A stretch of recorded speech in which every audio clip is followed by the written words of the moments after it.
pernah tak terfikir macam mana belut elektrik boleh hasilkan elektrik untuk menyerang mangsa?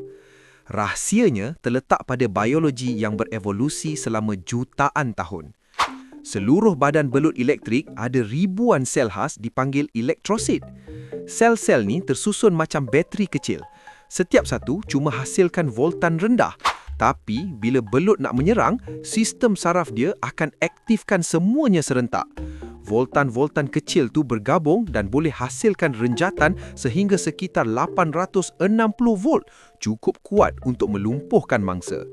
Yang paling menakjubkan, badan belut ni ada penebat semula jadi dia tak terkena renjatan sendiri.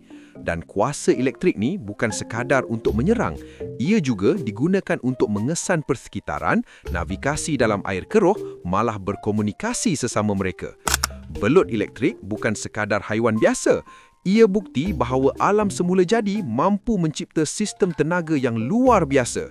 Follow dan like untuk lebih banyak info menarik.